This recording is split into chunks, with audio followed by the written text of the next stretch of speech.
Okay, so in this video we're going to take a closer look at the feature-based reverse engineering.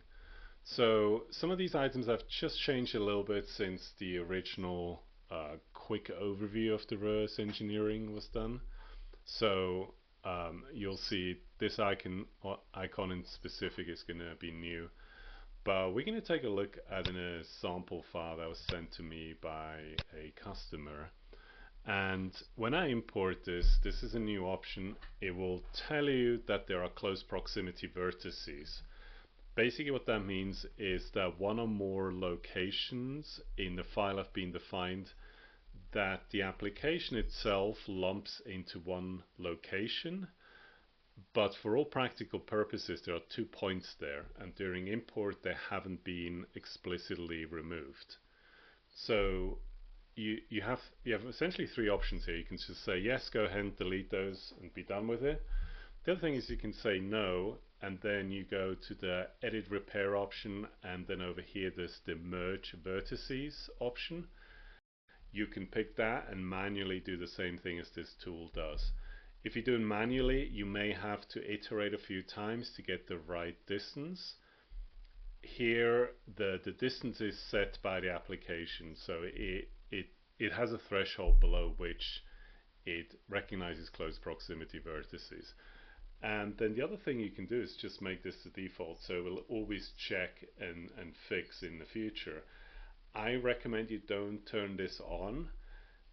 The reason for that is if you're importing a file and you expect it to be perfectly fine, and this pops up and says, hey, there's something wrong with it, it may prompt you to take a closer look at the data and make sure that the application doesn't incorrectly collapse things that should not be collapsed in that sense. So I'm going to click OK, and you'll see it actually removed two facets in this case. So at some place there were two locations that are very close together, and when they were joined into one place, two facets were removed due to that process. So other than that, I know the data is fine, so I'm going to go to the reverse engineering section, and I strongly recommend against using the automatic feature detection tool. The reason for that is this is based on having very simple shapes. So for example, a circuit board where you just have cubes and things like that populating it. In those cases it works just fine. But in this case you have some relatively complicated shapes and geometry, specifically this gradual blend, this conical section here and the cylindrical section where the edges were blended together. It doesn't really know how to deal with these chamfer situations. So we can go in, we can click it, and you see it's got a tolerance slider, and it's a relatively straightforward tool. So if I hit click preview, it'll go in and it'll try and figure out what it can do, and it does recognize the core to be a cylinder very well. But then up here it thinks that these sections up here are cones, and then there's some blends in there, and because of some of these other features it doesn't really know what to do with the rest. So it essentially gets stuck and it says, hey, this is the best I could do, and generally this is not good enough. So we're not going to use this. I'm not sure if this output will actually work, but we're going to clear it. No, we don't want to accept the changes, and instead we can opt for the more manual approach.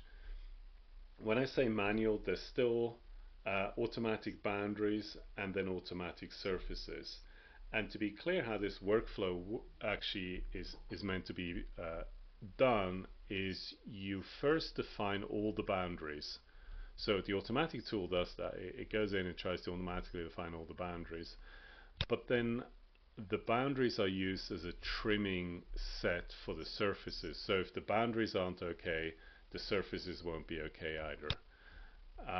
With the boundaries, again, we have an automatic tool and we have a manual tool, and you can go in, you can automatically generate all the boundaries and then manually go in and fix and redo them.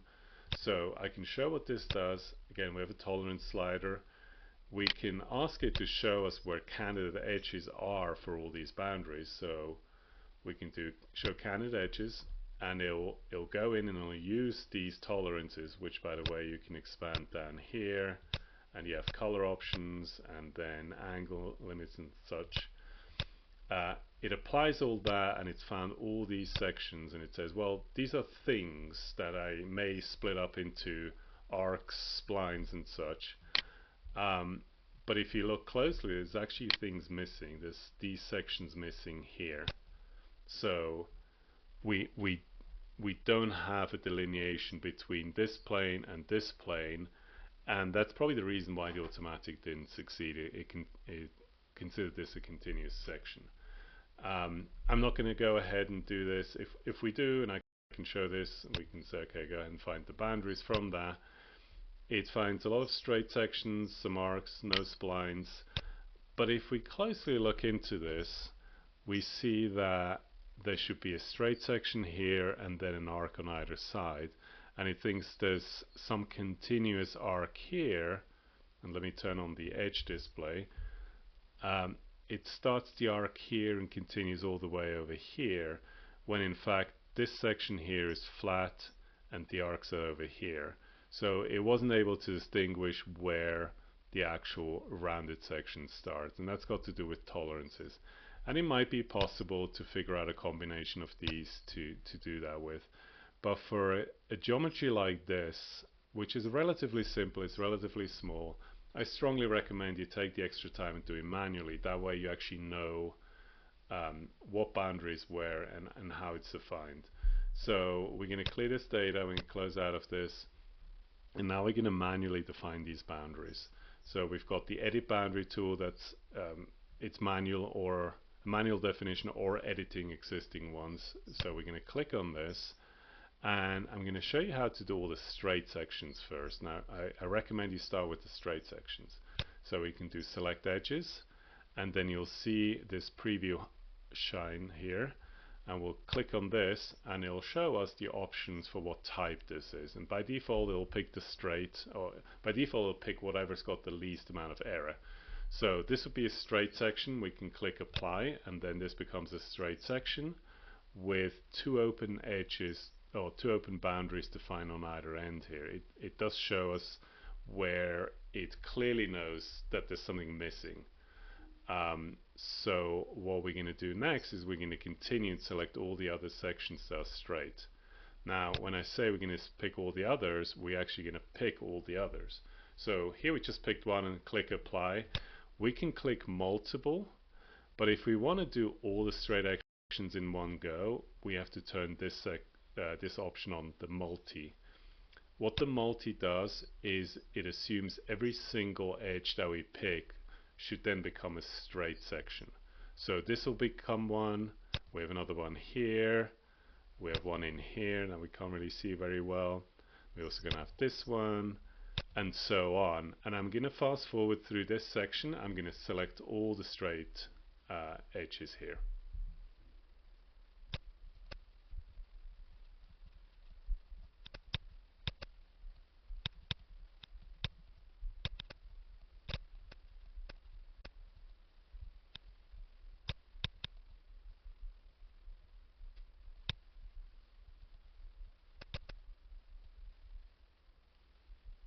Now that we've selected all these sections, make sure that straight is turned on and that we have multi turned on, because multi, again, each of these edges will become its own individual straight line or straight boundary.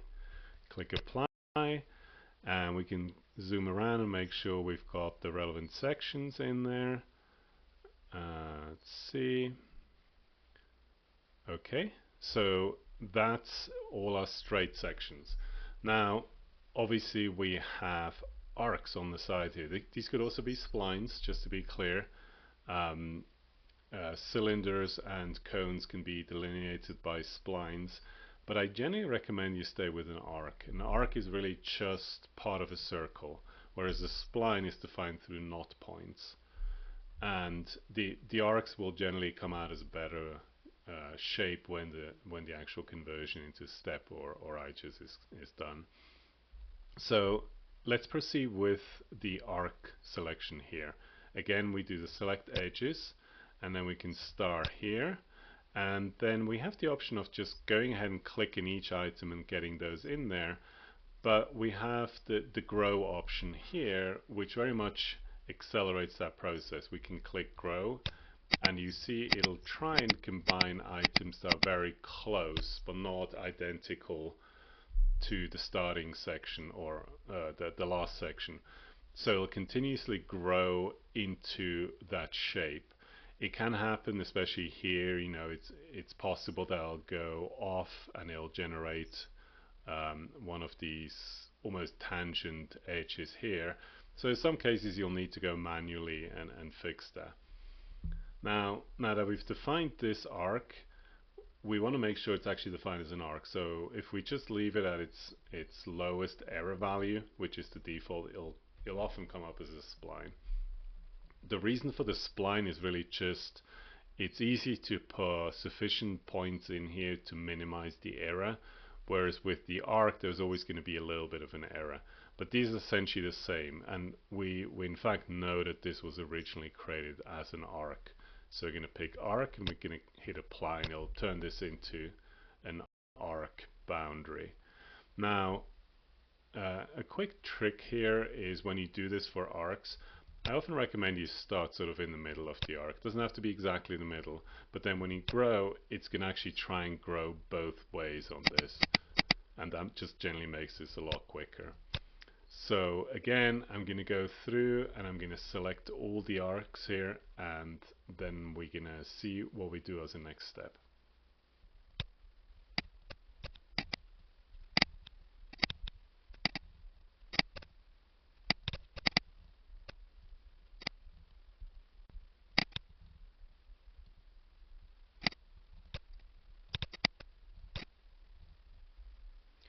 Okay, so one thing to point out is this central cylinder here.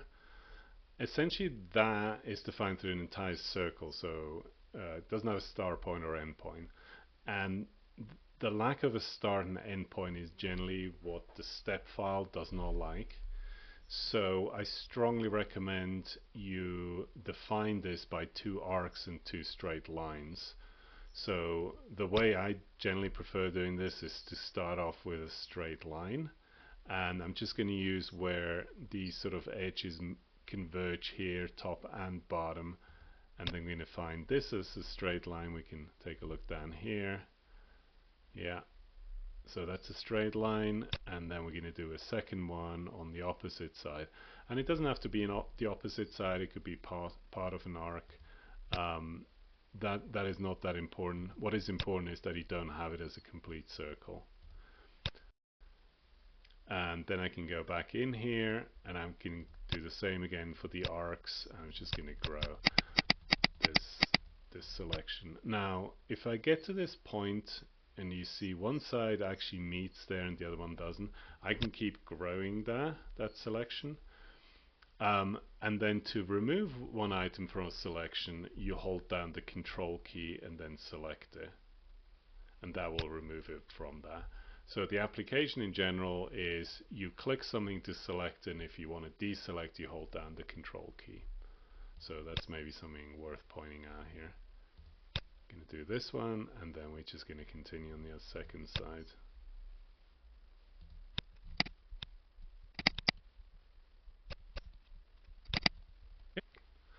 One thing to point out when we work with these shapes and especially with an edge view more than a facet view, by the way, you can show facets with Alt and F key and edge with Alt and E. That's worth repeating. That's probably the most often used shortcut. We can change the display of these edges. Okay, so if you go to Setting, Application Settings, up here we have dynamic line size and we have line size. The highlighted portion, so these arc previews, because this isn't part of the actual data, this is just something that's being overlaid as part of the tool process, so it's considered a dynamic line. We can change this to any value you want. We can make it a 3 to make it relatively subtle, or we can make it 30 to make it very bold if that's something you're looking for. I find that 5 to 8 is a good number. Let's do it at 6. the standard line sizing is data that's actually inherent to the body. So these are all lines, whereas the green and the purple here that's a dynamic line. But for the line size, we can do the same thing. So I often keep it at either 1 or 1.5, depending whether I want a relatively strong line. You can do the same thing here. You can go extreme. I don't recommend this, doesn't really do too much for you. So I like to keep it around 1 or 1.5.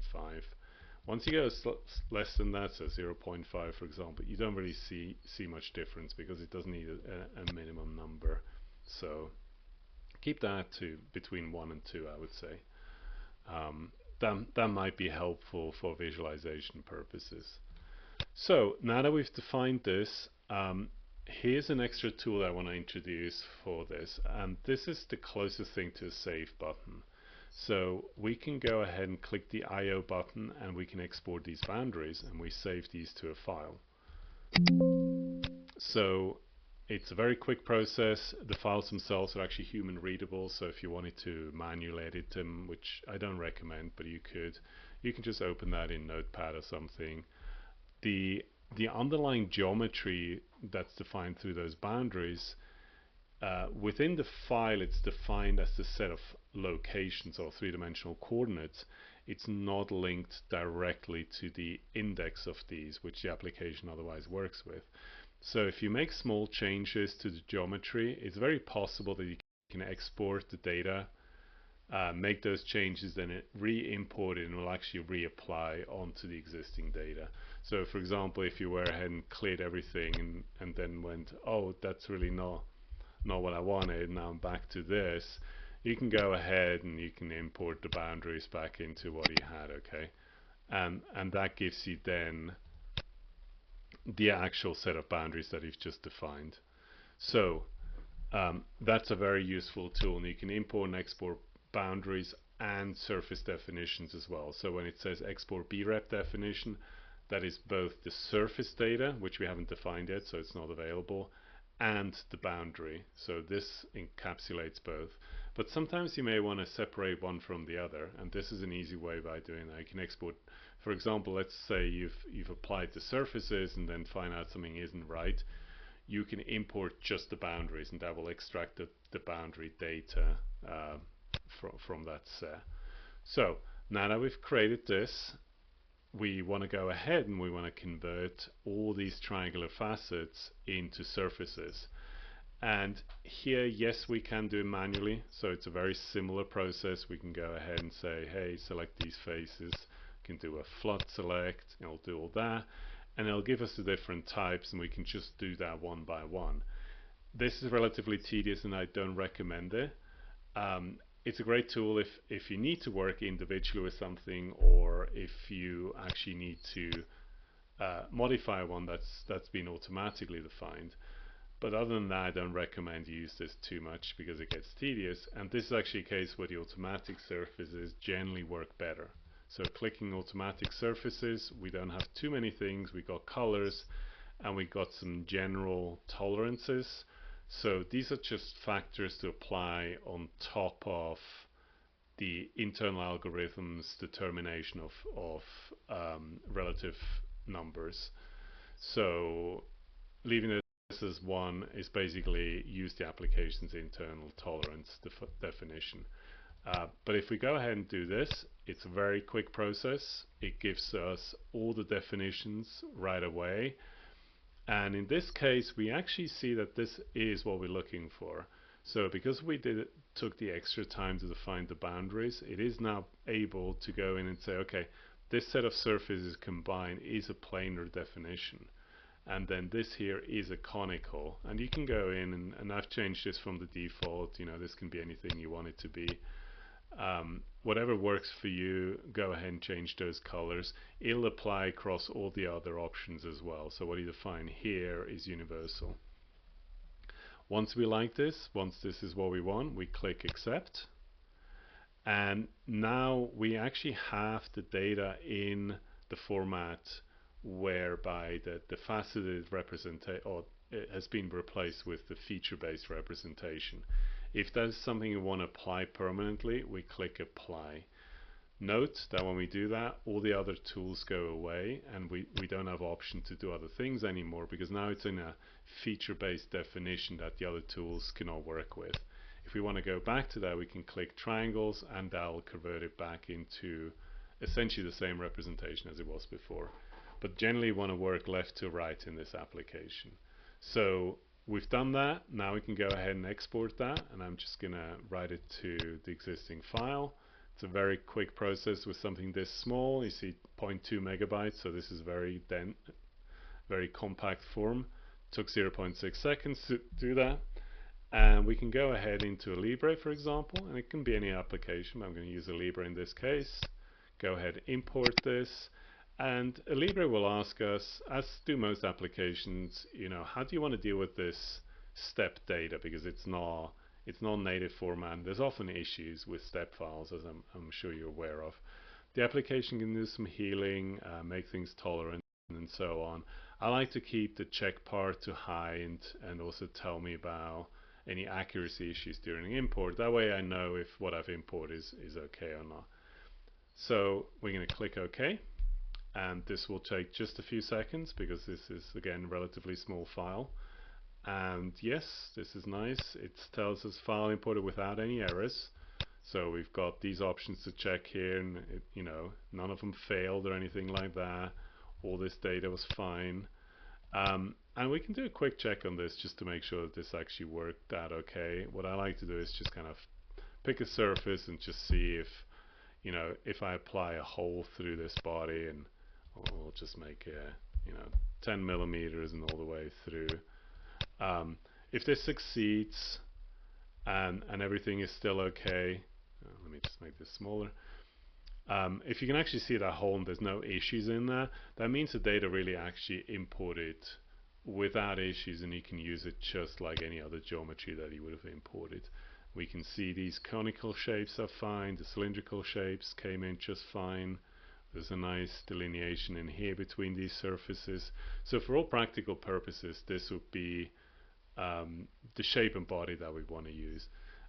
And again, it doesn't matter if this is Libre, SolidWorks, NX, you name it, this generally will do the same thing.